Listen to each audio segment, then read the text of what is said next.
تخيل كده إن في شرير هدفه ينقذ العالم، بس الطريقة الوحيدة اللي شايفها للحل ده هي إنه يقتل ملايين البشر. أيوة زي ما بقولك كده، مش بس كده، ده كمان قدر يهزم انفينسيبل نفسه وخلاه يشك في كل حاجة كان يؤمن بيها. القصة دي مش عن قوة، دي عن فكرة مرعبة. هل ممكن الشر يكون صح أحيانا؟ النهاردة هنتكلم عن أخطر وأغرب عدو في عالم انفينسيبل، ديناصورز، الشخصية اللي غيرت مارك للأبد. فخلينا نشوف قصته في الكوميكس وكمان ليه هو واحد من أغرب وأخطر الأشرار في عالم انفينسيبل. ببساطة كده، ديناصورز هو ديناصور عبقري شرير هدفه إنه ينقذ الأرض، بس ده بقى عن طريق تدميرها. مش عارف ازاي بصراحة، بس هو شايف كده. هو مؤمن هنا ان الحل لأزمة المناخ وزيادة السكان هو الإبادة الجماعية وتقليل عدد البشر. علشان كده هو يعتبر واحد من أخطر الأعداء، لأنه مقتنع تماما باللي بيعمله ومش شايف نفسه شرير أصلا. العلاقة بينه وبين مارك، أو خلينا نقول عليه انفينسيبل، معقدة جدا. في أوقات كتير بيبقوا أعداء وفي أوقات بيشتغلوا مع بعض، وده بيخلي مارك يبدأ يشك في نفسه وفي معنى إنه يكون بطل خارق أصلا. طيب هو ظهر إمتى بالظبط؟ أول ظهور ليه كان في العدد 68 من كوميكس انفينسيبل، لما جه يواجه مارك بعد الدمار اللي حصل في حرب انفينسيبل. الغريب بقى ان الديناصورز شايف ان الدمار ده حاجة كويسة. ليه؟ لانه شايف انه تقليل عدد الناس هيساعد الارض، وكمان اعادة بناء المدن هتعمل شغل وتنعش الاقتصاد. انا حابب اقول له كلمة حلوة جدا، يعني اكيد سانوس مبسوط منك من اللي انت بتقوله ده.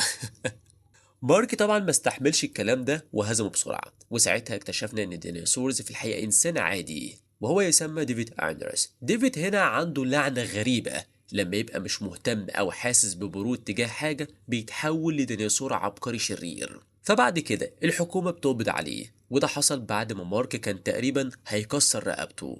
بس لازم نفتكر ان مارك وقتها كان بيمر بحاجات صعبة جدا، واللي متابع مسلسل انفينسيبل الموسم الخامس اكيد فاهم انا بتكلم عن ايه كويس جدا. فالمهم هنا كل ده حصل بعد حرب الانفينسيبل وهجوم كونكويست، والاحداث دي خلت مارك ياخد قرار انه ما يترددش تاني في قتل اي حد يهدد كوكب الارض. لكن هنا بقى لما قابل ديناصورز وافكار متطرفة، ده خلى مارك يبدأ يفكر تاني، هو كده بيعمل الصح؟ وايه فعلا معنى انك تكون بطل خارق؟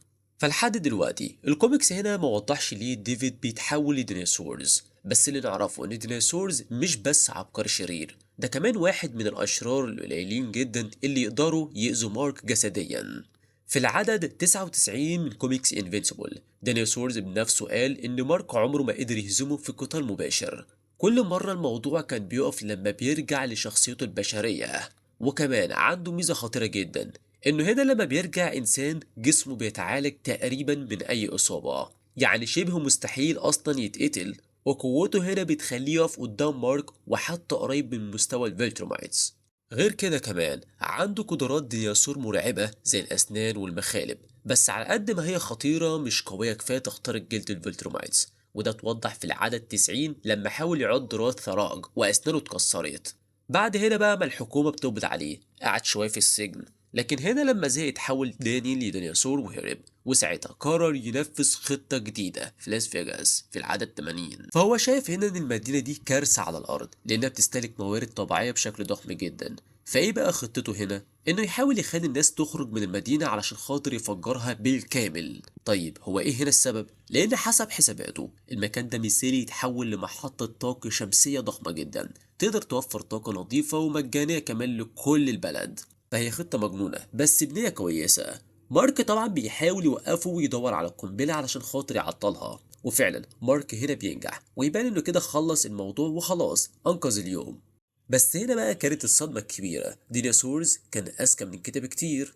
هو طلع إن زرع قنابل في أماكن كتيرة جدا في المدينة دي، وكلها بقى بتتفجر مرة واحدة ودمرت المدينة بالكامل، وخلت كمان الصحراء تتحول لزجاج.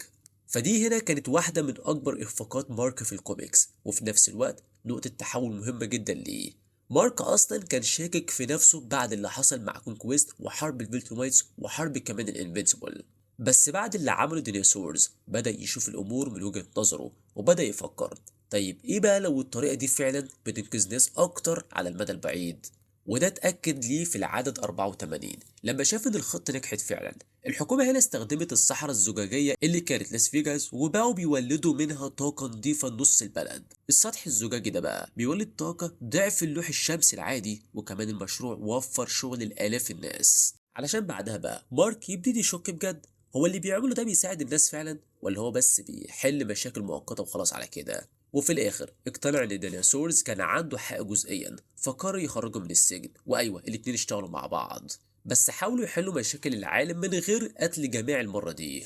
بعد ما عملوا الفريق ده بدأوا فعلا يشتغلوا على إنقاذ العالم، بس الأمور وقفت شوية لما مارك اتصاب بالفيروس، والفيروس ده طبعا هو سكورج، بس الفيروس ده خلاه يفقد قواه لفترة، وده ساب ديناصورز لوحده يكمل المهمة، وطبعا أكيد عارف هيحصل إيه. الموضوع فعلا ممشيش كويس خالص، لأن هنا من غير مارك ما يوجهه ديناصورز رجع تاني للخطط بتاعته المجنونة القديمة بسرعة. ففي الوقت بقى اللي مارك فيه كان خارج الخدمة ومش قادر يحارب، ديناصورز اكتشف ان الارض فاضل لها اسابيع قليلة بس قبل ما ازمة المناخ تخرج عن السيطرة تماما. وده معناه ايه بقى؟ ان 80% من البشر ممكن يموتوا، والباقي كمان ممكن ينقرض بسبب اللي هيحصل بعد كده، وطبعا ده كان كارثي جدا. طيب هنا بقى الاخ ديناصورز عمل ايه؟ وصل لحل مرعب شوية، قال ان الطريقة الوحيدة لإنقاذ الأرض هي إنه يقتل ملايين البشر. أيوه هو حل أسوأ من المشكلة نفسها، وبدأ فعلا ينفذ خطته الكبيرة، بدأ يحط متفجرات في كل المدن الكبيرة تقريبا حوالين العالم بالكامل علشان خاطر يسبب فيضانات ضخمة تقلل عدد السكان. ساعتها مارك فهم إن الديناصورز خلاص خرج عن السيطرة ولازم فعلا يتوقف. فبتحصل هنا بقى معركة ضخمة بينهم، وفي لحظة صدمة ديناصورز حرفيا بيسحق راس مارك على الهواء مباشرة. بس المفاجأة طلع ده كان خدعة يعتبر، ديناصورز كان عامل نسخة مستنسخة من مارك، وده علشان خاطر لو مارك مرجعش قوته بعد الفيروس اللي يسمى سكورج، فاستخدم النسخة دي علشان خاطر يزور موته ويخلي مارك حر من مسؤولياته كبطل خارق. هنا بقى مارك ما اقتنعش بده، وقعد يشرح للديناصورز ان حتى لو هدفه نبيل ده مش معناه انه دايما صح، وان في احتمال كبير انه يكون غلط. الكلام ده اثر على الديناصورز وخلاه يستوعب ان هما شبيهين جدا ببعض، وان حتى هو بيحاول يعمل الخير ممكن فعلا يغلط. في لحظه بقى تقيله جدا ديناصورز قال لمارك لازم تقتلني، هو عارف انه في يوم من الايام هيعمل مصيبه اكبر، وبرضه مقتنع بفكرته انه لازم تعمل حاجه وحشه علشان خاطر تحقق حاجه كويسه، وفي الاخر مارك فعلا قتله. وهنا بقى بتنتهي قصة ديناصورز، بس مارك اتعلم درس مهم جدا، انك تكون بطل خارق مش معناه انك دايما صح، وان كل قرار له عواقب.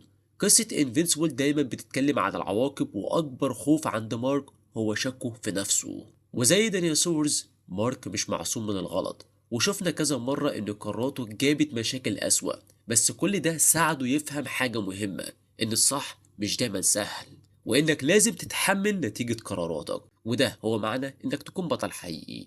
وبصراحة ديناصورز من أهم الشخصيات في القصة، وهو أكتر واحد أثر في تطور مارك كشخصية، ومن هنا بدأ مارك يتحول لبطل حقيقي كامل ويمشي في طريق إنه يبقى أعظم بطل في الكون، مش دكتاتور شرير زي باقي النسخ منه في العوالم التانية. ومع ان المسلسل بتاع انفينسيبل يمكن يكون قريب جدا من الكوميكس، الا انه بيضيف تفاصيل اعمق عن المشاعر والذنب والعواقب، فعشان كده متوقع ان دور ديناصورز في المسلسل هيكون اكبر واهم كمان. ففي الاخر هنا قصة ديناصورز مش بس عن شرير مجنون، دي قصة بتسأل سؤال صعب جدا، هل ممكن تعمل حاجة غلط علشان خاطر توصل للصح؟ مارك اتغير بسبب المواجهة دي، وبدأ يفهم ان البطولة مش قوة بس، دي مسؤولية وقرارات صعبة ونتائج لازم تتحملها مهما كانت قاسية. وده اللي بيخلي عالم انفينسيبل مختلف فعلا، مفيش ابيض واسود، كله رمادي. فانت بقى شايف ايه؟ هل ديناصورز كان غلط بنسبة 100% ولا كان عنده حق بس بطريقته المجنونة؟